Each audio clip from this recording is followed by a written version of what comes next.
నమస్తే, welcome to Pallavi TV. దీర్ఘకాలికంగా pending లో ఉన్న సమస్యలు పరిష్కరించాలన్న ప్రధాన డిమాండ్ తో తెలంగాణ ప్రాంత ఉపాధ్యాయ సంఘం తపస్ జూలై 4 నుంచి రాష్ట్ర వ్యాప్త నిరసనలకు పిలుపు ఇచ్చింది.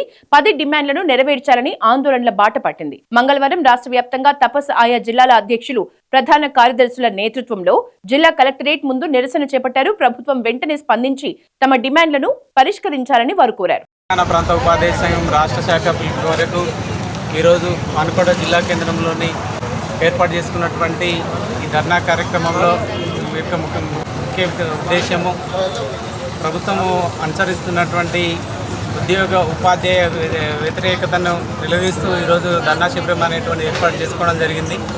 ముఖ్యంగా పెండింగ్లో ఉన్నటువంటి పిఆర్సీ గత 3 సంవత్సరాలు దాటి పిఆర్సీ 4వ సంవత్సరంలో కడిగింది. అదేవిధంగా డిఏలు 6 డిఏలు అనేటువంటి పెండింగ్లో ఉన్నాయి. ఆ 6 డిఏలు కూడా వెంటనే విడుదల చేయాలని ఈ సందర్భంగా ప్రభుత్వాన్ని కోరడం అనేది జరుగుతుంది. అదేవిధంగా సిపిఎస్ను రద్దు చేసి ఓపీఎస్ను వెంటనే అమలు చేయాలనేటువంటి కోరుతున్నాము. 2003 డిఎస్సి వాళ్లకు మరి పాత పెన్షన్ విధానాన్ని వెంటనే వర్తింపజేయాలని కోరడం అనేటువంటి జరుగుతుంది.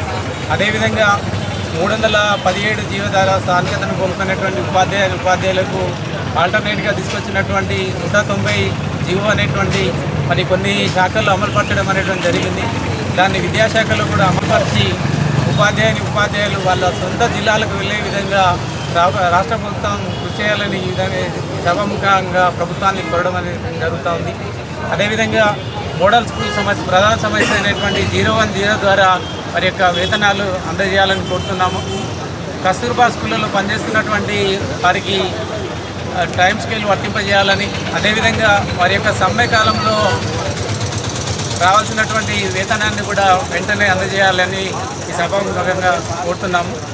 ఒకటి, అదేవిధంగా పెండింగ్ బిల్లులు అయినటువంటి సరెండర్ కావచ్చు, మెడికల్ బిల్లే కావచ్చు, జీపీఎఫ్ఏ కావచ్చు, టీఏజీఏలే కావచ్చు, ఇవన్నీ కూడా సంవత్సరాల తరబడి అవి అంటే రావడం లేదు.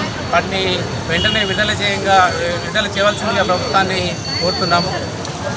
అదేవిధంగా 2008 డిఎస్సి ద్వారా రిక్రూట్ అయినటువంటి నియామకమైనటువంటి వాళ్ళు ఈ మధ్య తీసుకోవడం జరిగింది కాంట్రాక్ట్ పద్ధతిలో.